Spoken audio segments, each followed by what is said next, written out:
Magandang araw po sa inyong lahat. Narito na naman po tayo sa paglalahad ng natatanging kwento ng buhay ng may 10 taong gulang na batang si Arman. Ang batang matulungin, mabait at mapagmahal na apo ni Lolo Magno ay susubukin ng isang ermitanyong magbibigay sa kanya ng isang makapangyarihang mutya upang paghandaan ang pagbabalik ng dating aswang na Tibal na pumaslang sa maraming tao sa baryo ng Amihan. At ngayong muling magbabalik ang alagad ng dilim ay magkakaroon si Arman ng isang mahalagang misyon na susubok sa kanyang katatagan at hahamon sa tibay ng kanilang samahan ng kanyang kaibigang si Froy. Magagawa kaya niyang matalo ang pinuno ng kadiliman?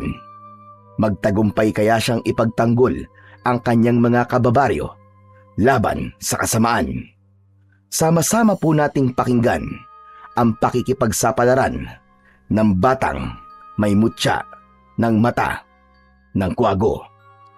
Ngunit bago po ang lahat mga idol, huwag po nating kalimutan mag-subscribe at i-hit ang notification bell sa aking YouTube channel na The Voice Addict at Apong Isaak para sa mas marami pang makapigil hiningang kwentong aswang at katatakutan mula sa mundo ng kababalaghan. Umpisahan na po natin ang kwento. Arman! Arman! Aba, nandito ka lang pala sa likod ng bahay eh. Kanina pa ako naghahanap sa'yo. Ano bang ginagawa mo ritong bata ka? Hala, bakit niyo naman po ako hinahanap, Lolo Magno? Alam niyo naman po kung nasaan ako eh. Aalis na po ba tayo? Teka, sandali lang po. Bakit niyo nga po pala ako hinahanap, Lolo? Pambihira ka naman bata ka, oo. Bakit naman kita hindi hahanapin? Gabing-gabi na. Hindi ka pa nag-aalala na baka matsyempo ang karito ng mga aswang? Ano ba kasi ang hinahanap mo dito? Madilim na oh. Pambihira naman kung kailang gabi na saka ka pa tumatambay dito sa likod ng bahay natin. Lolo naman hindi niyo po ba alam na sa gabi lang po lumalabas sa mga kuliglig? Natutuwa po kasi ako sa nililikha nilang ingay eh. Saka nagpaalam naman po ako sa inyo kanina eh. Ay, nakum bata ka. Oo, sige na. Ang ibig mo sabihin nanguhuli ka ng kuliglig sa tuwing mawawala ka at pumupunta ka rito? Abay, delikado, apo.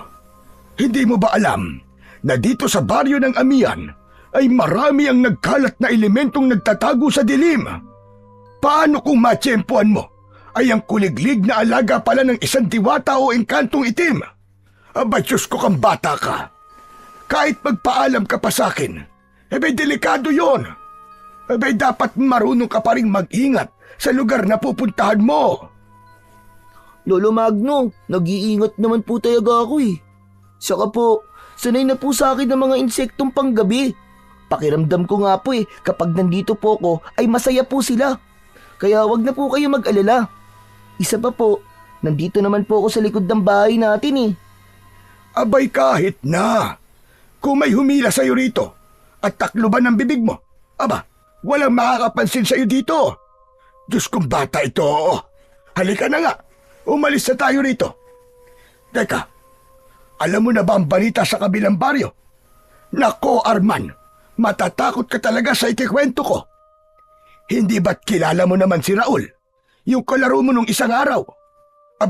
Natagpuan ng mga magulang sa kakahuyan.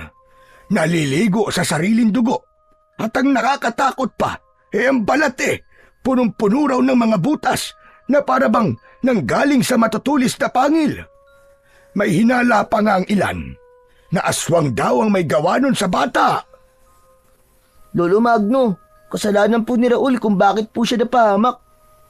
Hindi naman po nakakapagtakang may mangyaring masama sa hambog na yun, Lo eh. Masyado po kasi siyang malupit sa mga hayop, kaya siguro pinarusahan po siya ng kalikasan. Jesus Mariosep na batang ere. Ay nako, paano mong nasasabi ang mga bagay na yan ha? Kaibigan mo siya, di ba? Lumalabas na parang sinisisi mo pa yung bata. Namatay na nga ang tao Hindi ba't ganun ka rin naman? Kapag pinairal mo ang katigasan ng ulo mo, abay, matutulad ka talaga kay Raul. Kaya't seryosohin mo ang mga sinasabi ko sa'yo at mga pinapayo. Dahil para sa'yo lahat yun. Lolo, kalma lang po kayo. Ang puso niyo po. Tumataas na naman po yung boses niyo eh. Lolo, magkaiba po kami ng kapalaran ni Raul. Kaya hindi po mangyayari sa akin ang mga nangyari sa kanya. Saka, paano po ba niyo nasasabing aswang po ang pumatay sa kanya? Wala naman po nakakita sa nilalang na pumatay sa kanya, di ba? Ay, nakong bata ka. Hindi ko na talaga alam ang gagawin sa'yo. Ang balita ko may bago na naman daw na biktima ang aswang. Malapit sa baryo natin. Lolo Magno, tigilan na po ninyo ang aswang-aswang na yan. Tama na po. Kung totoo po may aswang na gumagala at nambibiktima ng mga tao, aba, hindi po ba't problema na po yun ng kapitan? Diyos kong bata ito. Wala na akong mailusot na katwiran sa'yo. Kaya nga nag-aalala ko sa'yo nang bigla kang nawala kanina. Dahil totoong may gumagalang aswang nga sa baryo. Kaya sumunod ka na lamang sa mga sinasabi ko, Apo.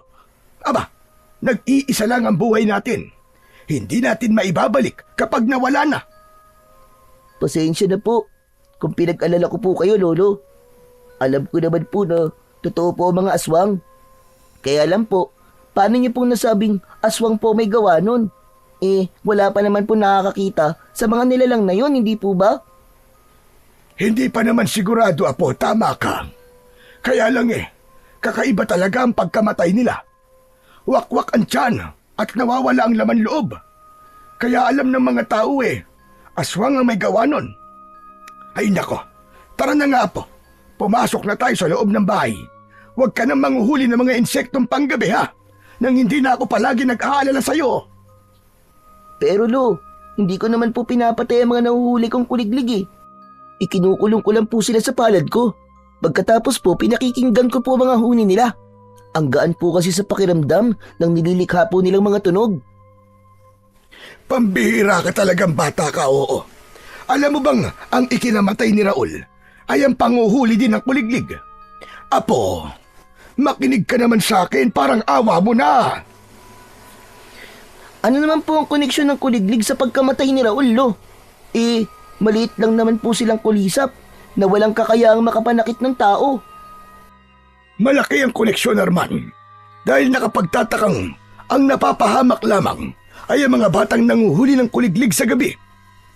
Ang alam ko sa mga nangyayari, Apo, na madalas din na ikwento sa akin ng lolo ko dati, ang mga aswang tibal ang may gawa nun. Sila ang mga laman lupang isinumpa ng mga diwatang nagbabantay sa mga kuliglig. Ano po bang itsura ng laman lupa na isinumpa, Lolo Magno? At kung bakit po tibal po ang pangalan nila? Sila ang mga nilalang na kumakain ng laman loob ng tao. Ngunit ang pangkaraniwan nilang anyo ay parang mga taong paniki. Sila ang pinaghalong tiktik at balbal. Kaya sila tinawag na aswang na tibal. May paniniwala na ang mga aswang na tibal ay galing din sa kulay itim na usok na nilikha ng mga naisugpang lamang lupa. Kaya lubha sila mapanganib, Apo. Hindi ko pa rin po naiintindihan, Lo, kung bakit ginagamit po ng mga aswang tibal ang mga kuliglig. Ay nako, mamaya na nga natin pag-usapan yan. Pumasok na muna tayo sa loob ng bahay natin. Hindi kasi maganda ang pakiramdam ko sa lugar na ito. Pero Lolo Magno, dito na po muna ako. Hindi naman po ako lalayo sa bahay Naku naman bata ka, oo. Hindi ka pa ba natatakot sa mga naikwento ko sa'yo? Tara na, tulungan mo na lamang ako maghanda ng ating hapunan. Bukas na lang tayo luluwas, papunta sa lumang sementeryo. Lolo Magno, sige na po. Kahit ngayon lang po.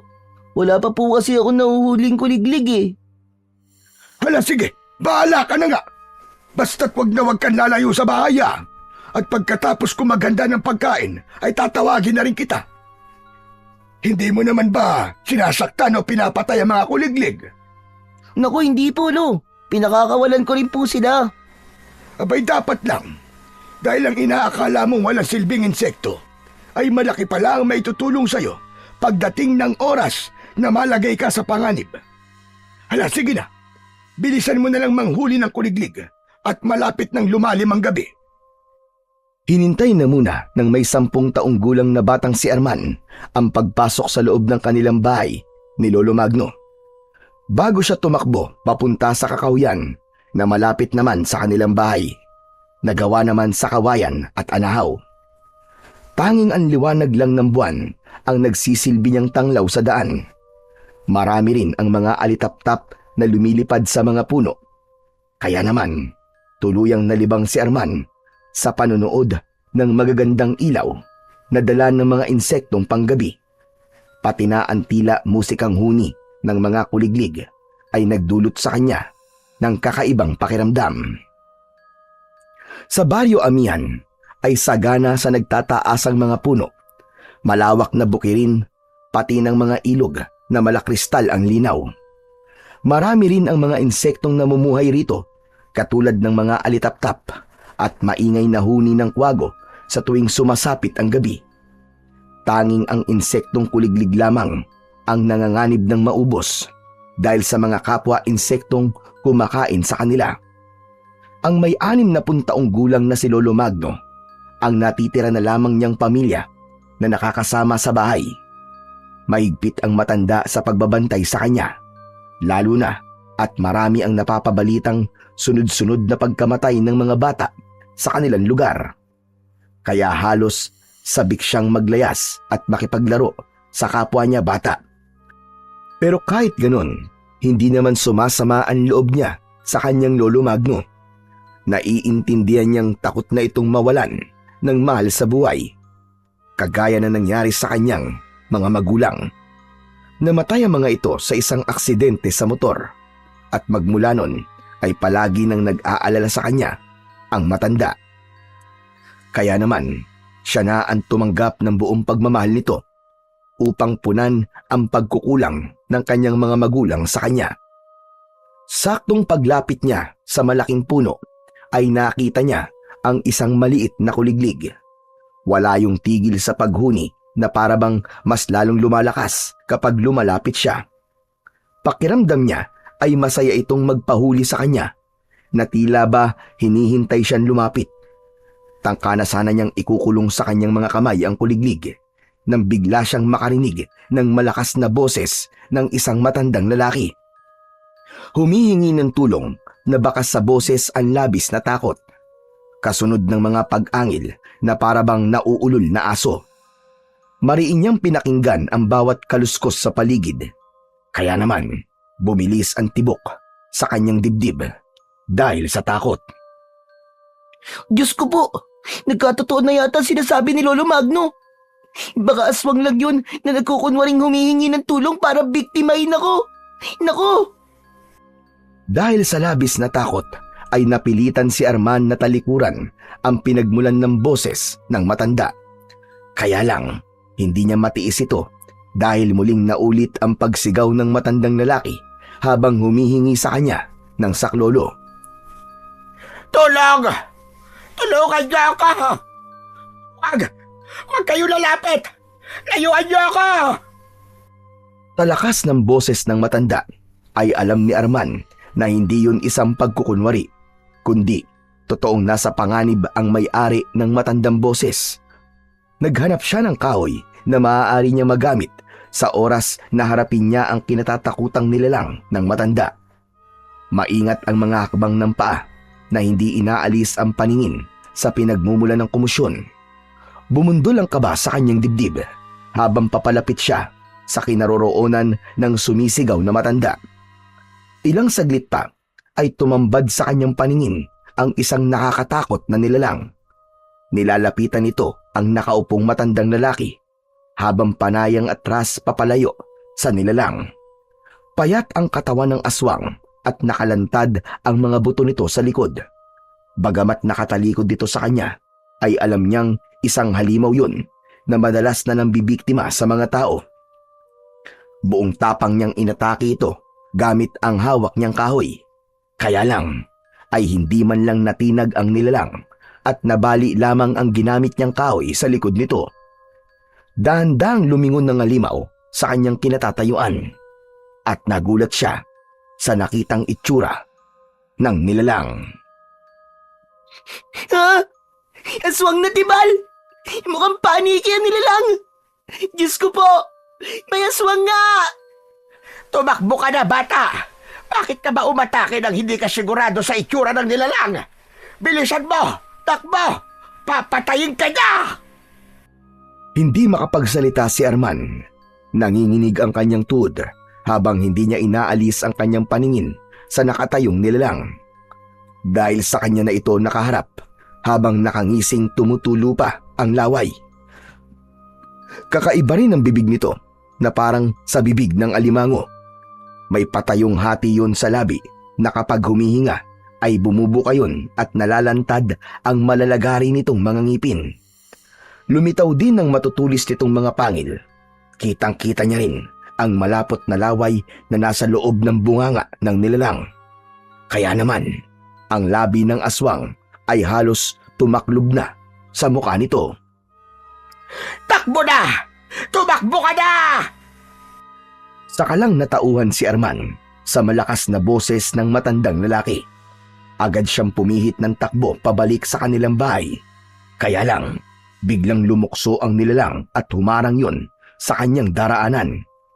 Mas lalong nawala sa sarili si Arman nang makita niyang ang kuko ng aswang ay nakaamba sa kanyang muka. Handa na ito para siya ay atakihin. Wag! Lumayo ka! Tulong! Lolo Magno, tulong! Tulungan niyo po ako!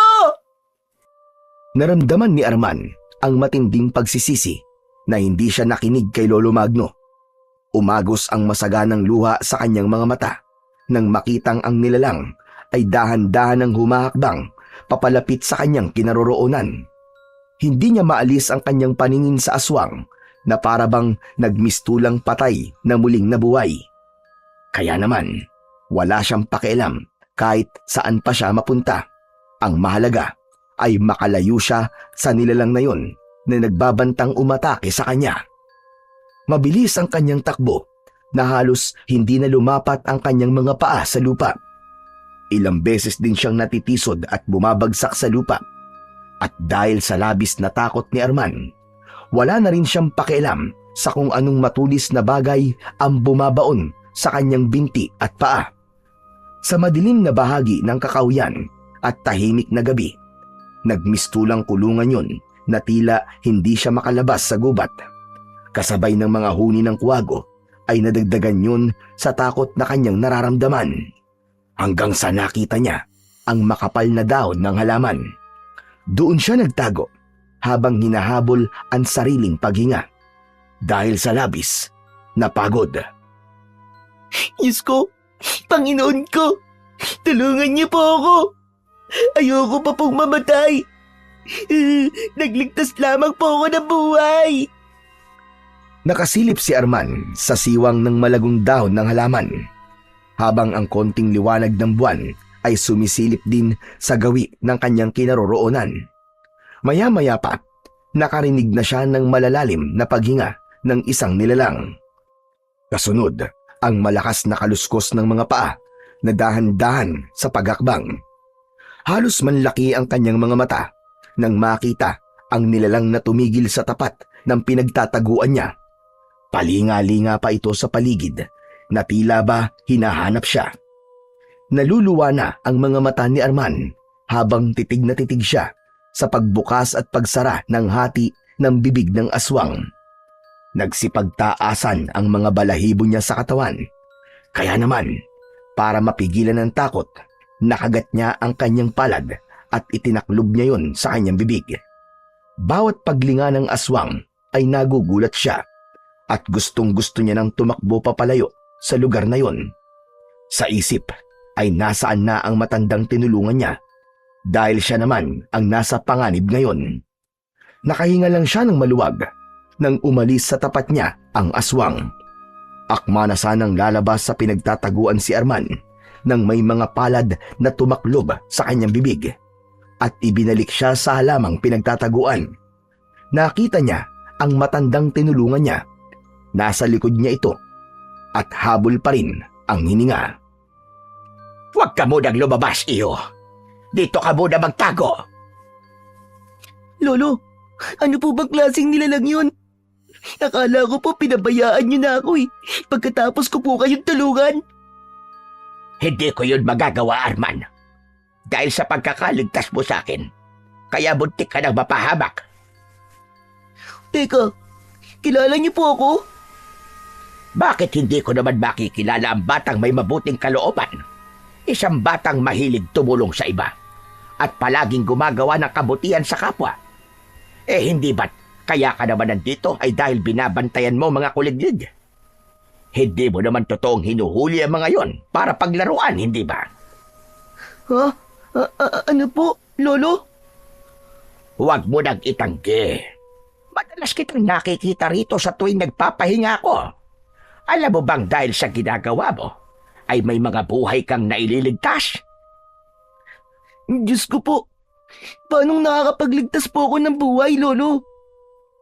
Lolo Empoy na lamang ang itawag mo sa akin. Ganito kasi yon, Arman, makinig kang mabuti. Ang aswang na humahabol sa iyo kanina ay ang mga nilalang na kumukuha ng enerhiya mula sa huni ng kuliglig. Kung minsan ginagamit nila yon para makapang-akit ng mabibiktima. Sila ang aswang na tibal. Ang nilalang na may dugon tiktik at balbal ay mas mapanganib pa sa mga pangkaraniwang nilalang. Nangangamba kong muli silang maghasik ng lagim sa baryong ito. Nararamdaman kong nalalapit na ang kanilang pagbabalik. Lolo Empoy, pasensya na po pero hindi ko po kayo naiintindihan eh. Hindi ko po alam kung ano po ang ibig niyo sabihin. Arman, may dahilan kung bakit tayo nagkita. Ang totoo, sinadya kong subukan ka at napatunayan kong hindi nga ako nagkamali sa pagpili sa iyo. Ano po?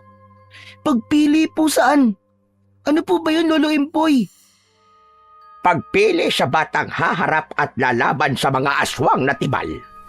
Pipigilan mo ang pag-asik nila ng lagim sa pamamagitan ng pagkuha sa mutya ng mata ng kwago.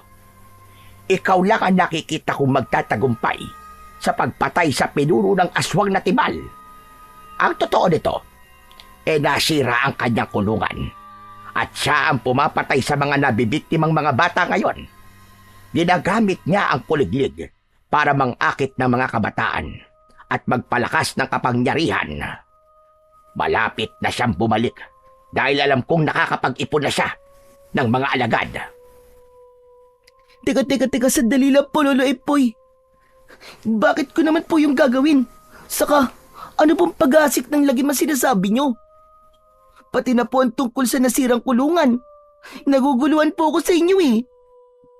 Lolo Empoy, gusto ko na po umuwi. Baka nag-aalala na po sa akin ng Lolo Magno ko. Makinig ka. Malapit na bumalik ang mga kampo ng kadiliman, Arman. At ang pagkasira ng kulungan ay tanda ng lumalakas niyang kapangyarihan. 50 taon na ang nakakalipas nang maikulong siya ng isang batang unang naging tagapangalaga ng mutya ng mata ng kwago. Kaya ito na lamang ang naiisip kong paraan para makalapit sa iyo at humingi ng tulong. Matagal na napatitig si Arman sa muka ni Lolo Empoy. Inaalam niya kung nagsasabi ba ito ng totoo o hindi. Hindi niya maintindihan kung ano ang sinasabi sa kanya ng matandang lalaki. Basta ang gusto lamang niya ng mga sandaling yun ay ang makauwi na sa kanilang bahay. Nag-aalala siya na baka hinahanap na siya ng kanyang Lolo Magno at sumunod pa ito sa kanya sa gubat at kapag nagkataon ay baka ang Lolo Magno naman niya ang habulin ng aswang na tibal. Pakinggan mo muna ako, Arman. Sa gitna ng kagubatang ito, matatagpuan mo ang mutya ng mata ng kwago. Maraming salamat sa pagtulong mo sa akin.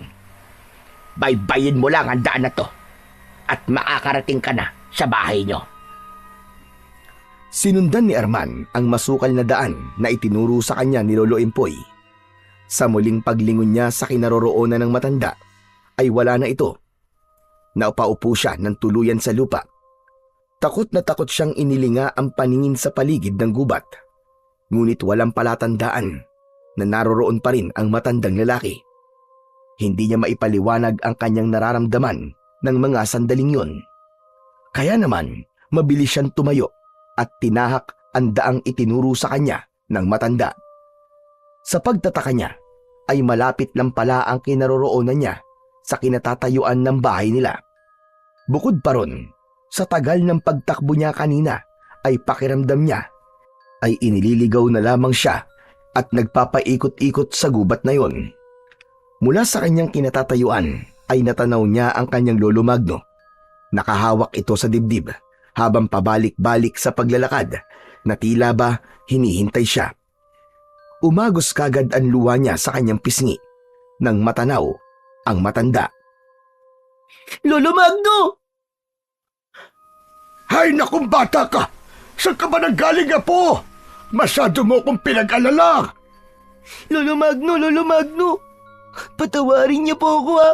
Lumayo po ako sa bahay at muntik na po akong atakihin ng aswang na tibal. Abay, Diyos ko po! Kaya ba nakarinig ako ng sigaw mo? Opo, iniligtas ko po matandang inaatake po ng aswang kanina. Kaya ako naman po ang hinabol ng halimaw. Mabuti na lamang po at nagawa ko po makapagtago sa halaman. Diyos ko nga po ko! Sinasabi ko naman kasi sa'yo, hindi ba? Pero hindi ka pa rin nakinig sa akin. Nasaan ba matandang tinulungan mo? Iyan nga po pinagtataka ko, Lolo Magno eh. Bigla na lang po kasi siyang nawala sa tabi ko. Ang sabi po niya ako raw po ang napili niya. Nahaharap po sa mga aswang na malapit na pong bumalik sa baryo natin. Para daw po magasik ng lagim dito. Lolo Magno, natatakot po ako. Para po kasing hindi siya nagbibiro sa mga sinabi niya sa akin. Napaantandang krus si Lolo Magno nang marinig nito ang mga sinabi ni Arman. Bigla siya nitong kinabig at mahigpit na niyakap. Ramdam na ramdam niya ang takot sa nanginginig na kamay ng matanda. Halika na, Apo. Pumasok na muna tayo sa loob ng bahay. Bilisan mo! Halos kalad ka rin ni Lolo Magno si Arman para lang makaalis sa lugar na yon. Nang makapasok na sila sa loob ng bahay, ay mabilis na isinara ni Lolo Magno ang pintuan at mga bintana.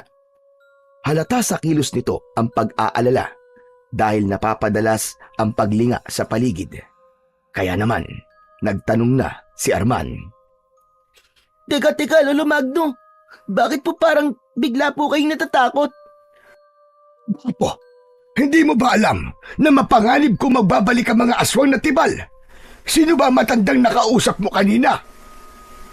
Ang sabi po niya sa akin siya raw po si Lolo Empoy.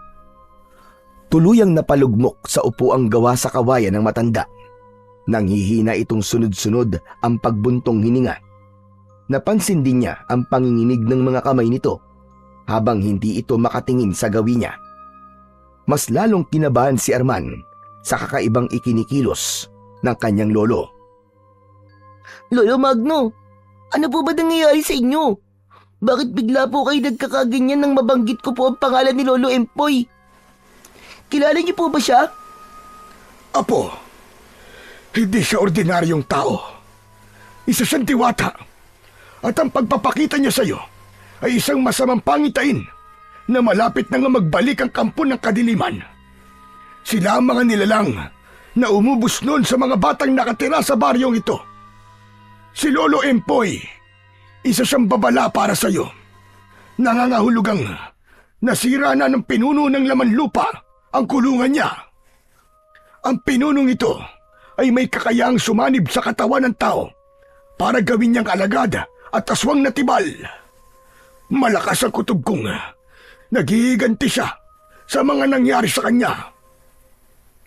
Pero hindi naman po kayo siguradong si Lolo Empoy nga po sinasabi niyong diwata na nagpakita po sa akin. Arman, Apo, sapat na sa akin ang mga sinabi mo kanina. Pati na ang pagtaas ng balahibo ko ngayon. Indikasyon yon na siya nga ang engkantadong ermitanyo na bihirang magpakita sa tao.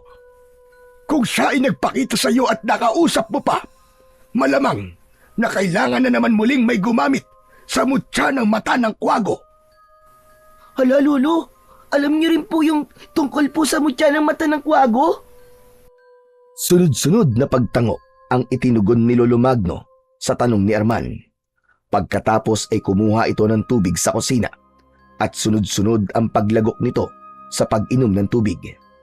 Naguguluhan man ay bigla pa ring nag-alala si Arman dahil siya mismo ang kinausap ng matanda para kunin ang mutyang sinasabi nito at hindi niya alam kung saan matatagpuan ang mutya. Muling naupo si Lolo Magno sa bangkong paharap sa kanya at hinawakan ang kanyang dalawang kamay. Apo, ano kaya kung umalis na lamang tayo rito? Ano po? Pero bakit naman po tayo aalis? 50 taon na ang nakakaraan at 10 taong gulang pa lamang ako noon nang umatake ang mga aswang na tibal sa baryong ito. Marami ang nasawi. Marami rin ang nawalan ng pamilya at mga anak. Apo, walang mga puso ang aswang na yon, pati ang kanilang pinuno. Alam mo bang, para na silang mga ligaw na kaluluwa na sumasapi lang sa katawan ng mga taong may maiitim na budi. O di kaya naman ay sumasapi sila sa mga mahal sa buhay ng batang pinili ng mutya. Yun ay para mapatay nila ang may tangan ng mutya. Lolo Magno, ang totoo po kanina ko pa po hindi naiintindihan ang mga sinasabi niyo Pati na po ang mga nangyayari sa akin. Pero isang bagay lang po nakatatak sa isip ko. Kailangan po ako ng baryo, Lolo. Kailangan po ako ng mutya ng mata ng kwago. Diyos ko naman, Arman. Hindi ko na alam ang gagawin ko kung paano ko pang ipapaliwanag sa iyo ang lahat. Bumalik ang mga aswang na tibal dahil sa batang unang gumamit sa mutya ng mata ng kwago. Pagkatapos ay sasabihin mong ikaw ang pinili. Alam mo ba kung ano ang kaakibat na tungkulin para sa mutya? Kaya't nakikiusap ako sa iyo, Apo Arman. Umalis na lamang tayo dito. Pero Lolo, pagkatapos ko pong marinig ang kwento nyo, sa palagay po ba nyo magagawa ko pa pong talikuran ng mga kababaryo natin? Halos magmakaawa ang matanda kay Arman. Parang pinipiga ang puso niya habang nakikita ang takot sa mga mata ni Lolo Magno. Kaya lang, maraming buhay ang mapapahamak kapag tinanggihan niya ang inaalok ni Lolo Empoy. Hindi siya makakatulog sa gabi kapag alam niyang may nangangailangan ng tulong niya. Idagdag pa ang konsensyang siya ang magiging dahilan kapag marami ang mga nasawi dahil sa pagtanggi niya sa mutya. Sinasabi mo ba, Apo? Natatanggapin mo ang mutyang sinasabi ng ermitanyong yon? Opo, Lo. At naniniwala po kung kaya po ako ang napili ni Lolo Empoy dahil alam niya po na magtatagumpay ako. Ipagtatanggol ko po ang baryo natin, Lo. Laban po sa mga aswang na tibal. Hindi mo kilala ang kalaban mo dito, Apo. Isa siyang masamang usok na sumasanib sa isang taong may masamang loob. At hindi mo malalaman kung kailan siya atake. Nag-aalala ko para sa iyo, Apo. Ayoko mapahamak ka. Ayokong tuluyang mag-isa. Pero Lolo Magno, hindi ko po kayang tiisin ang mga kababaryo natin. Kilala niyo po ako. Hindi ko po magagawang umalis na lang ng basta habang nasa panganib po mga tao sa baryong to. Hindi na narinig pa ni Arman na nagsalita si Lolo Magno. Matapos niyang ipahayag na tinatanggap niya ang inaalok ni Lolo Empoy sa kanya. Ang kailangan lang ay mahanap ulit si Lolo Empoy para sa ibang mga detalye kung paanong makukuha ang mutya ng mata ng kwago. Hanggang sa paghiga ni Arman sa katre ay hindi na siya dinalaw pa ng antok. Magulo ang kanyang isip dahil sa mga nangyari sa kanya kanina. Hindi niya namalayan kung paano siyang nakatulog kagabi. Basta't ang natatandaan niya ay buo na ang kanyang desisyong maging tagapagligtas ng mga tao. Kinabukasan ay nagising na lamang si Arman nang naramdaman niyang bumukas ang pinto ng kanyang silid. At iniluwanon si Lolo Magno na seryosong nakatingin sa kanya. Lolo Magno, Bakit po? Talaga bang gusto mong makuha ang mutya ng mata ng kwago, Apo? Po? Ang ibig niyo pong sabihin, pumapayag na po kayo, Lolo Magno? Wala naman na akong magagawa. Dahil gusto mong tumulong. Hindi ko lang talaga maiwasan ang hindi mag-alala para sa'yo. Dahil alam ko kung gaano kalupit ang masasamang elementong kakalabanin mo. Dahan-dahang bumangon si Arman sa kanyang higaan at hinintay na lumapit si Lolo Magno. Naupo ito sa kanyang tabi at malungkot na napapabuntong hininga. Pakiramdam ni Arman ay lubhang mapanganib ang haharapin niya, kaya labis ang pag-aalala ni Lolo Magno. Sa gitna ng kagubatan, matatagpuan ang isang kakaibang kwago na may taglay na kapangyarihan sa mata. Siya mismo ang lalapit at magpapakita sa iyo bilang pagpapakita ng pagpili niya sa iyo. Isang kwago po ang magbibigay sa akin ng mutya. Oo, Apo. Ang kwagong alaga ng isang diwatang may pinakamalakas na kapangyarihan. Ngunit mag-iingat ka, Arman. Dahil sa pagkakataong yun, ay hindi kita masasamahan.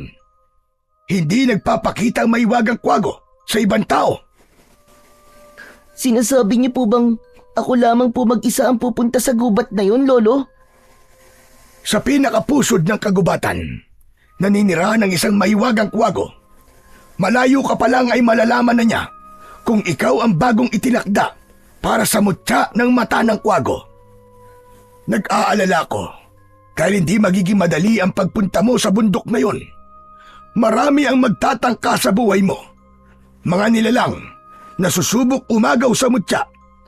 Kasabay nun, ang paglitaw ng pinakapinuno ng aswang. Mararamdaman niya ang malakas na presensya sa katawan mo. Sa oras na nilunok mo na ang mutya, yun na rin ang hudyat para subukan nilang patayin ka. Bumundol ang kaba sa dibdib ni Arman nang marinig ang sinabing yun ni Lolo Magno. Hindi niya alam kung bakit alam ng matanda ang tungkol sa mutya. Sandali lang po, Lolo Magno. Paano niyo po pala nalaman ang tungkol po sa kakayahan po ng mutya? Dahil tandang-tanda ko pa kung paanong nagdusa ang kalooban ng batang unang may tangan sa mutya. Marami ang nasawi dahil nabigo siyang talunin ang pinuno ng aswang na tibal. Bukod pa ron, may isang buhay siyang isinakripisyo. Ang buhay ng mismong katawang ginamit ng pinuno ng aswang. Itinuring siyang pinakamahinang tao sa baryong ito at nilayuan ng mga kaibigan. Bakit po nila yung ginawa, Lolo Magno? Samantalang hindi naman po kagustuhan ng bata ang mga nangyari. Dahil siya ang sinisisi ng mga tao sa pagkakapaslang ng mga aswang tibal sa mga biktima. Kaya naman, natatakot din akong danasin mo ang hirap ng mga pinagdaanan niya. Nakakalungkot naman po ang nangyari sa kanya, Lolo. Nasaan na po ba yung bata? Alam ko pong matutulungan niya tayo sa oras na malaman niyang ako naman ang pinili para sa mutya. Naglaho siya na parang bula, Apo. Magmula nang mangyari sa kanya ang masaklap na gabing yon, ay wala nang naging balita ang mga tao sa batang lumaban sa mga aswang. Magtatanong pa sana si Arman sa matanda nang marinig naman nila ang malakas na boses ng lalaki sa labas ng kanilang bahay. Boses yun ni Mang Landing, ang ama ng kaibigan niyang si Froy. Tao po! Tao po! Baka si Larding na yon.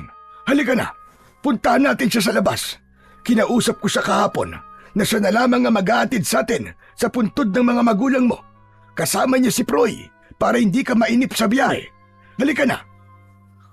Paano po ang binabalak kong pagpunta sa kagubatan, Lo? Apo, sa gabi mo lang pwedeng gawin yun. Dahil sa gabi lamang din siya magpapakita.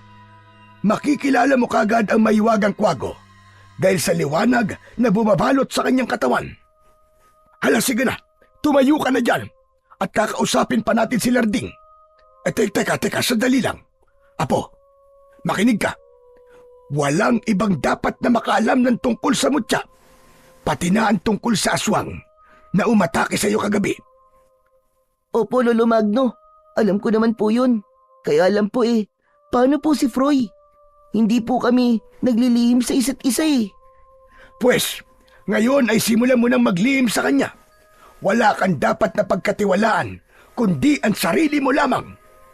Tandaan mo na ang mga kalaban mo rito ay isang nag-aanyong usok. Bago lumilipat sa katawan ng mga taong balak nilang biktimahin. Ang masaklap pa, hindi sila nakikilala ng mutya sa araw. Nagkabilang tumatalas ang paningin ng kwago, kaya yun lang din ang kakayahang tataglayin ng may tangan sa mutya ng matang kwago.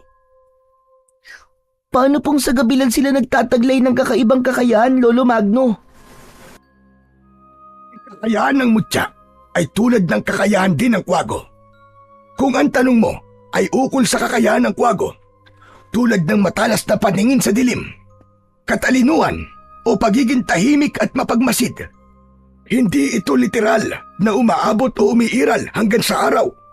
Sa katunayan, ang mga kwago ay nocturnal o gising sa gabi at kadalasang nagpapahinga sa araw. Kaya't sa liwanag ng araw ay hindi aktibo ang kanilang mga kakayahan. Kaya po pala sa gabi lang din siya maaaring makita. Hala, sige na, tara na po. Nakakayang paghintayin ng mga bisita natin sa labas.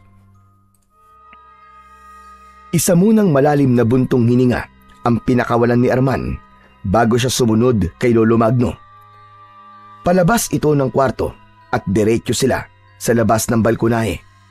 Nakita niya kagad ang nakatayong sina Froy at Mang Larding. Nakahanda ng mga ito sa pagbiyahe gamit ang sarili nitong pampasadang tricycle. Nakangiting tinignan siya ni Froy habang ang ama naman nitong si Mang Larding ay kausap ang lolo niyang si Lolo Magno. Mabilis siyang nilapitan ni Froy. Bakas sa boses nito ang konting pagtatampo. Grabe ka naman, Tol. Hindi mo sinabi sa akin na pupunta pala kayo ni Lolo Magno sa sementeryo. Alam mo naman na doon din nakalibing si nanay Ano ka ba naman, Tol? Kagabi ko lang din naman nalaman na pupunta kami ni Lolo Magno sa sementeryo Saka, nandito ka naman na, di ba? Oh, hindi pa ba kayo handa sa pag-alis natin? Ikaw naman, Arman, bakit hindi ka pabihis? Teka, ngayon na po ba tayo aalis, Mang Larding? Oo naman, kailangan natin makabalik kagad bago dumilim. Alam niyo naman, di ba, na marami ang panganib na nag-aabang sa daraanan natin. Hala, sige na, Arman. Magbihis ka na at tama si Larding. Kailangan natin makabalik sa bahay bago dumilim ang paligid. Sige na, Tol. Maghihintay kami rito sa balkonahe. Bilisan mo. Sige, Tol, saglit lang ako. Mabilis na tumalikod si Arman sa kaibigan niyang si Froy, habang naiwan naman ang dalawang matanda na nag-uusap. Pagpasok niya sa loob ng kanyang kwarto, ay nahagip ng kanyang paningin ang kwagong nakadapo sa bintana ng kanyang silid. Nang akma na sana niyang lalapitan ito, nang bigla naman itong lumipad, papalayo. Ano ba tong nangyayari sa akin? Magmula nang marinig kong sinabi ni Lolo Magno, palagi na akong nag-aalala at umaasang magpapakita sa akin ng mahiwagang kwago.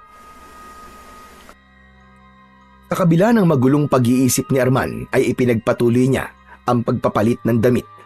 Pagkalipas ng ilang minuto ay lumabas na siya sa kanyang kwarto.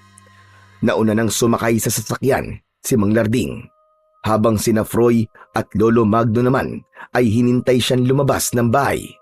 Ang mga ito na mismo ang nagsara ng pintuan at bintana bago sila tuluyang umalis sakay ng tricycle. Ngunit pagdating nila sa sangandaan ay nakita nila ang maraming umpukan ng mga tao. May umiiyak na isang babae na halos mawalan ng malay. Inaalalayan ito ng ilang mga kamag-anak habang meron pang isang nagpapaamoy ng mabangong bulaklak ng sampagita upang mabawasan ang pagkahilo ng babae. Teka, sandali lang po, Tatay Magno. Ang mabuti pa po alamin natin kung ano nangyayari. Kung bakit nakaharang ang mga tao sa daraanan natin. Hindi po kasi tayo makadaan Hala, sige, ikaw nang bahala. Ang mabuti pa kaya, Arman dumito na muna kayo ni Froy sa loob ng sasakyan at sasamahan ko muna si Larding para tignan kung ano ang pinagkakaguluhan ng mga tao. Sasama po ako sa inyo, Lolo Magno. Hindi na! Sa tingin ko may nangyari rito. Hindi tamang sumama pa kayo. Sige na, diyan na lamang kayong dalawa ni Froy. Tara na po, Tatay Magno. Gumalaw ng bahagya ang sinasakyan nilang tricycle nang umalis sina Lolo Magno at Mang Larding sa backride ng sasakyan. Habang silang dalawa ni Froy ay nakasilip sa unahan ng sasakyan sa mismong salamin. Kitang-kita nila na merong mga tanod ang dumating sa umpukan ng mga tao. Kasunod ang pagbuhat sa inuusungang duyan ng ilang mga kalalakihan. Nagkatinginan silang dalawa ni Froy at bumakas ang pagtataka sa kanilang mga mata. Pabihira naman yan, Tol, oh. Mukhang may nadisgrasya sa bahaging yun, ah. Sa palagay ko, tama ka, Tol. Ang hirap na talaga ng panahon ngayon. Marami nang nagaganap na patayan at pagkatapos, halos lahat kasing edad lamang natin. Yan na nga ba sinasabi ko eh. Tayo na naman ang maapektuhan sa pangyayaring to dahil sigurado kung mas lalo tayong paghihigpitan ni Natatay at Lolo Magno. Ganun na nga, Froy. Pati si Lolo Magno, palagi na nakabantay sa akin eh. Hindi na ako makapaglaro kasama ka. Ayos lang naman yun, Tol. Alam ko naman na nag-aalala lamang sila sa atin eh. Magsasalita pa sana si Arman nang makita niyang naglalakad ng pabalik ang dalawa sa tricycle. Habang ang mga tao naman na nakikiusyoso sa lugar ay nagsimula na ring umalis. Habang si Arman naman ay hindi makapaghintay na hindi malaman sa lolo niya kung ano ba ang nangyari sa batang inusong sa duyan. Kaya't pagkasakay ni Lolo Magno ay kagad niya itong tinanong.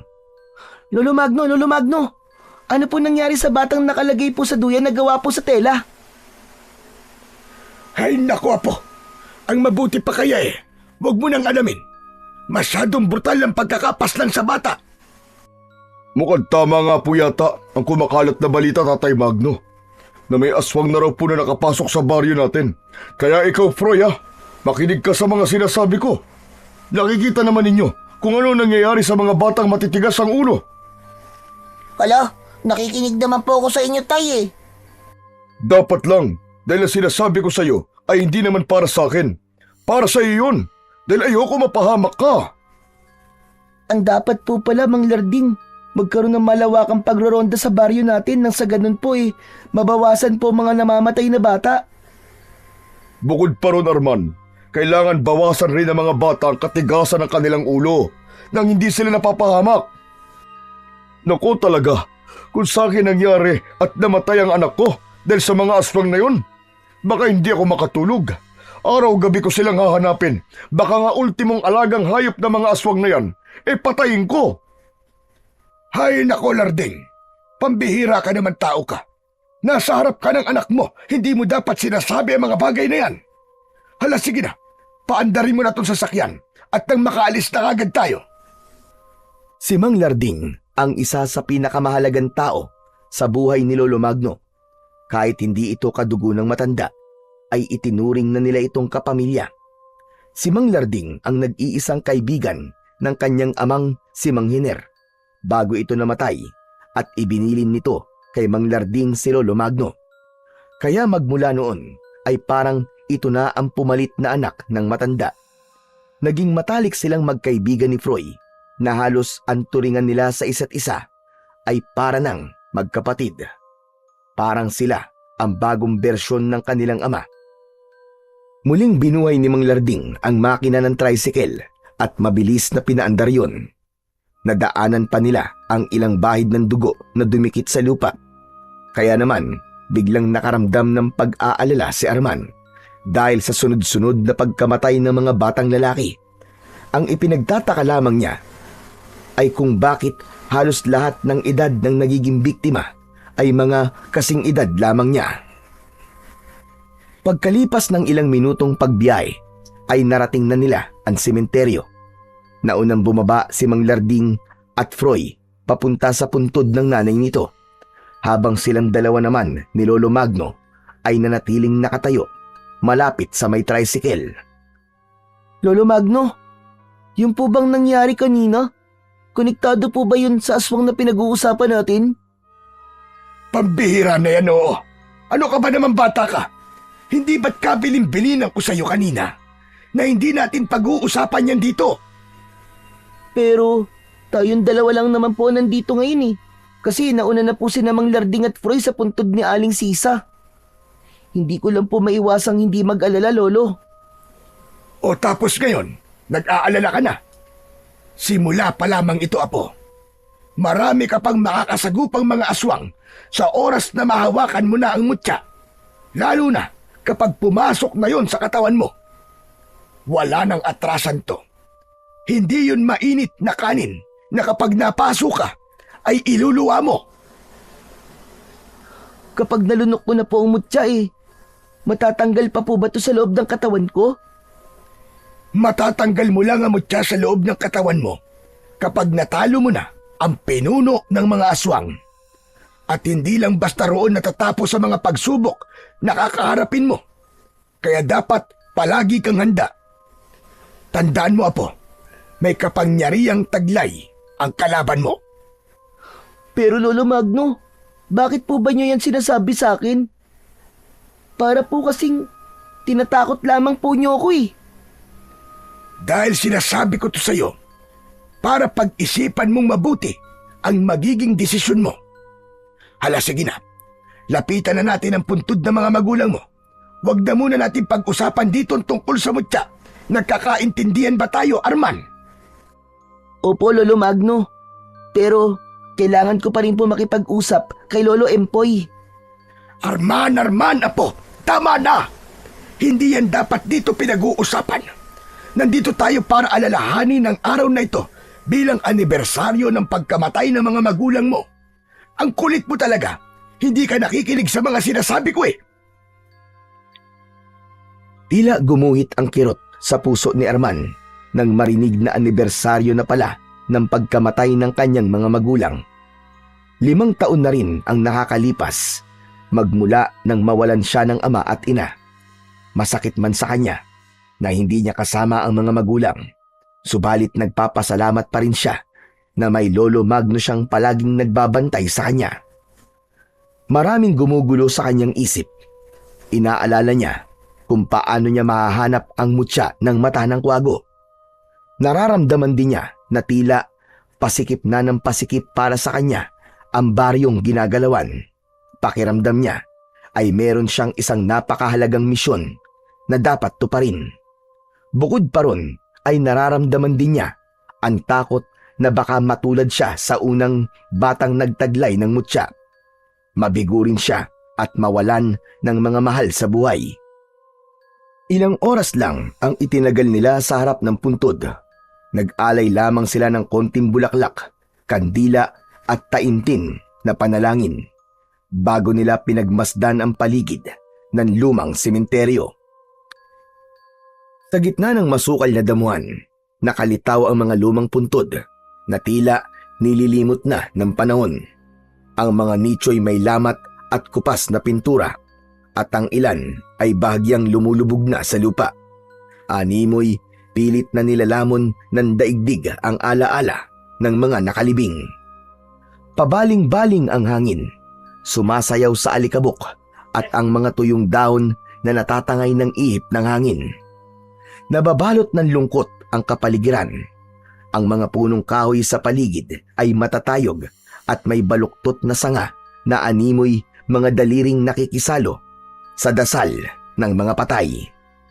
Sa bawat takbang, kumakaluskos ang mga tuyong dahon, habang ang mga natuyong mga bulaklak ay sumama sa basurang nakakalat sa lupa.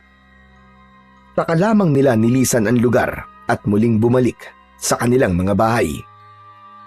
Pagdating nila sa bahay ay nagpaalam na rin ang mag-amang Mang Larding at Froy.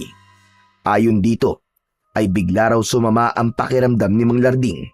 Kaya naman, naiwan sila ni Lolo Magno na naghahanda naman ng dadalhin ni Arman sa pagpunta niya sa kagubatan.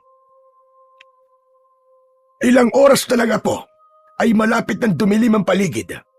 Mas kailangan mong magsimulang maglakad para naaaninaw mo pa rin ang daan. Talaga po bang hindi niyo ako maaaring samahan, Lolo Magno? Oo, Apo. Haharapin mo ito ng mag-isa. Kung ganun po kakailanganin ko na pong umalis. Maraming salamat po, Lolo Magno. Apo, mag-iingat ka ha. Sikapin mong umuwi ng ligtas dito sa ating bahay. Hihintayin kita, Apo ko. Mahigpit na niyakap ni Arman ang nag-aalalang si Lolo Magno. Maging siya ay hindi mawala ang kaba sa kanyang dibdib. Dahil alam niyang mapanganib ang lugar na kanyang pupuntahan. Inihanda niya ang lumang gasera at ang buntot ng pagi na madalas niyang nakikita sa matanda.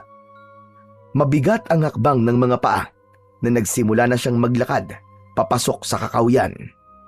Ang madilim na bahagi ng kagubatan ay nagbigay sa kanya ng kilabot. Maging ang malamig na simoy ng hangin ay nakadagdag sa takot na kanyang nararamdaman. Maya-maya pa ay naramdaman niyang parang may humuhuni ng kakaibang hayop na hindi niya alam kung ano ang tawag. Malakas ang kaluskos na parabang nasa paligid lamang niya ang nilalang na nakasunod sa kanya. Mas nilakihan pa niya ang kanyang pagakbang at nagmamadaling binagtas ang daan paakyat sa matarik na burol. Pero bigla siyang napatigil sa paglalakad nang tamaan ng liwanag na nagmumula sa kanyang gasera ang isang nilalang na may payat na katawan. Makintab ang balat at nakabuka ang biyak nitong bibig. Napaatras siya sa pagakbang at hindi inaalis ang paningin sa nilalang na tila nagkukumpas ang mga kamay sa hangin. Umalingasaw rin ang mabahong singaw ng katawan nito na tila ba nabubulok na laman ng hayop. Inihaya niya ang hawak niyang buntot ng pagi, kaya naman napapaatras itong napapalayo sa kanyang tangan na sandata. Nanginginig ang kanyang tuhod kasunod ng pagbabago sa anyo ng nilalang na nasa kanyang harapan. Mas mabangis at mas nakakatakot ang paraan ng paglalakad nito papalapit sa kanyang kinatatayuan. Umangil ito ng malakas at inilabas ang malasangan nitong mga dila. Napaatras siya ng hakbang habang hindi inaalis ang tingin sa nakatayong aswang. Ngayong nasa harapan na niya ang malapaniking nilalang, biglang nanigas ang kanyang mga tuhod nang dahil sa takot. Kapag sineswerte ka nga naman, hindi na ako mahihirapang maghanap sa batang itinakda para maging bagong tagapagbantay sa mutya ng kuwago. Kahit wala pa man sa'yo ang mutya, alam kong kaya ka naririto ay dahil sa mutya. Mukhang malinamnaman dugo mo, bata. Dahil ikaw ang pinili ng diwatang yon. Saan ka mapupunta?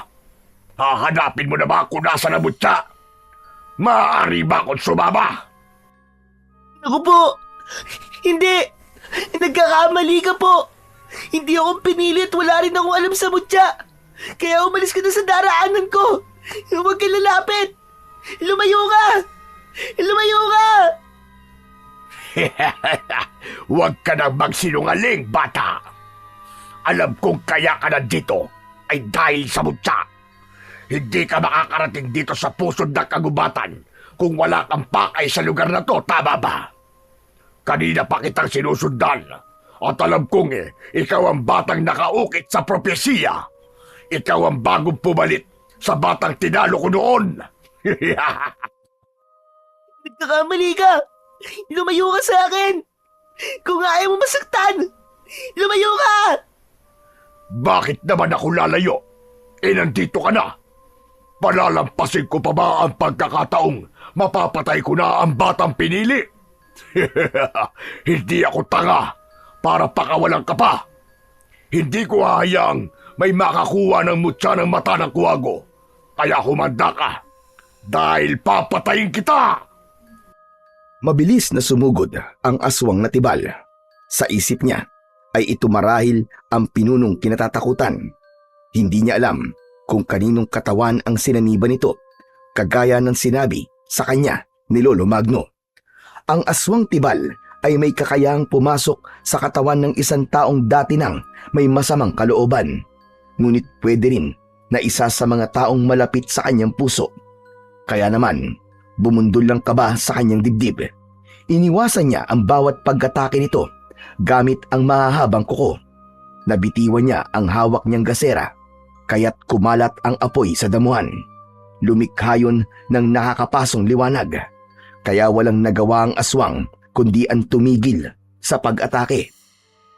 Narinig din niya ang malakas na huni ng kwago sa itaas ng sanga ng puno na parabang pinapanood siya nito habang nakikipaglaban sa aswang. Tulong! Tulungan niyo ako! Saklolo! Huwag ka nang sumigaw. Masyado na itong malayo sa bahay nyo. Kaya nga nakakatuwa. Dahil hindi na ako mahihirapang patayin ka. Ikaw ang kusang nagpunta sa gubat na to. Alam kong ikaw ang batang itinakda. Kaya't sige na. Ibigay mo na sa akin ang buhay mo. Hindi! Hindi ka magtatagumpay! Hindi mo ako mapapatay! Lalabanan kita! Sa oras na mapasa kamay ko ang mutya, ako mismo ang papatay sa'yo! Umalingaw-ngaw ang malakas nitong huni habang nakatingala sa langit. Nagpalinga-linga sa paligid si Arman sa pag-asang may ibang taong naroroon para siya ay tulungan. Ngunit unti-unting humahakbang papalapit sa kanyang kinaroroonan ang nakakatakot na nilalang. Nakadipa ang braso nitong nakaumang sa kanyang muka, ang mahahaba nitong mga kuko. Mahaba rin ang mga pangil nito na nakalitaw sa biyak nitong bibig. Sa loob nun ay ang malapot nitong laway na tumutulo pa. Ang tenga ay mataas pa sa ulo nito, habang ang balat ay kulubot na tila naaagnas na katawan. Mas lalo siyang nilamon ng takot, lalo na nang ito ay maglakad ng dahan-dahan palapit sa kanya. Wala nang inaksayang oras si Arman. Kaagad siyang tumakbo papalayo sa nilalang, at saktong paghakbang niya ang pagbaon sana ng kuko nito sa kanyang leeg. Mabuti na lang at nagawa niya kagad umiwas at hampasin ito ng hawak niyang buntot ng pagi. Saglit itong nasaktan pero agad ding nakabawi at humabol ng takbo sa kanya. Halos hindi na lumapat ang mga paa ni Arman sa lupa. Takot na takot siyang nagmamadali sa paghakbang. Kaya lang, biglang lumukso ang nilalang sa kanyang harapan. Hanggang sa isang dipa na lamang ang layo nito sa kanyang kinaroroonan. Huwag ka nang tumakbo. Huwag mo na akong pahirapan. Masyado mo naman akong pinapagod eh. Mauhuli rin naman kita. Huwag ka lalapit! Huwag ka lalapit sa akin, aswang ka! Huwag ka lalapit! Sa biglang pagsugod ng aswang papalapit sa kanyang kinaroroonan, ay mabilis din ang kanyang takbo nang walang tiyak na patutunguhan. Malalaki ang hakbang ng kanyang mga paa na sinuong niya ang madilim na bahagi ng kakahuyan. Saktong pagbaba niya sa burol ay nakita niya ang makapal na halaman na maaari niyang pagtaguan. Mabilis siyang nagtago roon at malikot ang mga matang nakasilip sa siwang ng dahon habang habol ang sariling hininga. Nagsimula na rin na maramdaman niya ang pananakit ng kanyang talampakan dahil sa matutulis na tinik na tumusok sa kanyang paa. Butil-butil din ang pawis sa kanyang noo dahil sa mabilis niyang pagtakbo. Narinig niya ang malakas na kaluskos ng paa ng nilalang sa mga natuyong dahon. Parang naulit lamang ang tagpong yun nang una niyang makita ang nilalang. Ipinagdasal na lamang niya na sana sa pangalawang pagkakataon ay ligtas pa siyang makauwi kay Lolo Magno. Kahit na anong mangyari, hindi mo ako mapipigilang kunin ang mutya ng mata ng kwago. Diyos ko, tulungan niyo po ako. Ito po pala ang dahilan kung bakit sobrang nag-aalala sa akin si Lolo Magno. Ngunit kailangan ko po itong gawin, Panginoon, para hindi na po maulit ang pambibiktima ng nilalang na yon. Maya-maya pa ay nawala na ang ingay sa paligid. Bago lumabas ng halaman ay inilinga na muna niya ang kanyang paningin para masigurong wala na nga ang bakas ng aswang. Hindi na siya nagdalawang isip. Alam niyang ginagabayan siya ng Panginoon.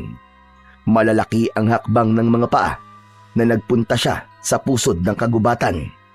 Yun ang kinalalagyan ng puno ng balete na direktang nasisikatan ng liwanag ng bilog na buwan. Halos mabingi siya sa lakas ng kabog ng kanyang dibdib. Tuluyan na nga siyang nakatakas sa pangahabol sa kanya ng nakakatakot na aswang. Matagal siyang naghintay sa lugar na yon hanggang sa marinig niya ang boses ng isang matandang lalaki. Tulong! May tao ba riyan? Tulungan mo ako! Arman! Lolo Empoy! Diyos ko! Ano pong ginagawa niyo rito? Ano pa nga ba? E di sinasamahan ka. Anak ng 3 tipaklong naman, oo. Inatake ako ng aswang na yung kanina at nahulog ako rito sa malalim na ugat. Ay, nako!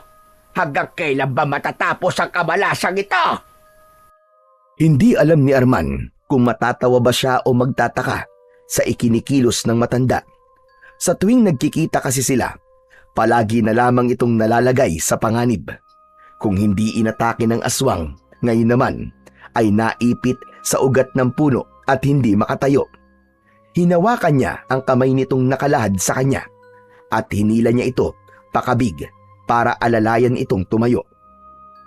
Saktong pagtayo nito, pinispisyan ang narumiang damit at naupo naman ito sa malaking ugat.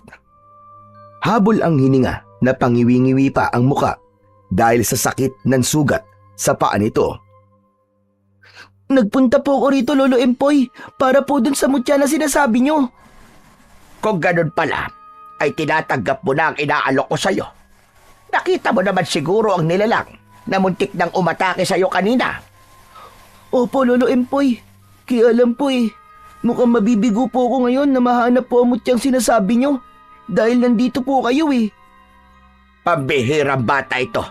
Ay nako, sino ba may sabi sa'yong kailangan mo pang pumunta rito na mag-isa? Si Lolo Magno po. Ay sus! Hindi nga pwedeng may kasama kang pumunta rito. Hindi mo pa rin ba halata kung sino ba talaga ako? Heto, saglit lang. Manood ka sa gagawin ko. Tumayo si Lolo Empoy at itinaas nito ang kanang braso sa ere. Mula sa itaas ay lumipad pababa ang isang nagliliwanag na kwago. Dumapo yun sa nakataas na braso ng matanda. Tila nagmamalaki pa itong nakatingin sa kanya, habang si Arman ay nakaawang ang bibig at titig na titig kay Lolo Empoy. O ano? Hindi ka na nakapagsalita? Nagulat ba kita, Arman? Kung ganun po, isa kayong diwata. Totoo po ang sinabi sa akin ni Lolo Magno na isa nga po kayong diwata. Isang malakas na pagtawa ang itinugon ng matanda sa tanong niya, habang ang kanyang mga mata ay titig na titig sa kwagong dumapo sa braso nito at pagkatapos ay lumipad para lumipat sa balikat ni Empoy. Hindi po ako makapaniwalang kayo po pala nag-aalaga sa kwagong may taglay ng mutya. Bakit hindi niyo po sa akin sinabi kagad at pinahirapan pa po niyo ako? Dahil parte to ng pagsubok ko sa'yo, ang mga bagay na mahalaga ay dapat pinaghihirapan. Tama ba ko? Pero alam niyo po bang muntik na po ako mapahamak sa pagpunta rito? Alam kong hindi ka mapapahamak, Arman. Magagawa mong takasan ng aswang na yon. Ipinakikita lamang niya sa'yo na hindi mahinang nilalang ang makakalaban mo. Kaya't sige na, hawakan mo na ang alaga kong kwago. Nilapitan ni Arman ang kwago sa balikat ng matanda at hinawakan ang paa nito. Iniunat ng kwago ang pakpak nito at tila nagkaroon ng iba't ibang kulay na liwanag na kusang bumalot sa kanyang mga kamay. Kasabay ng paglipat nito sa kanyang balikat, ang paglitaw naman sa kanyang palad ng isang hugis bilog na kulay dilaw na bato. Lolo Empoy, ano pong gagawin ko dito?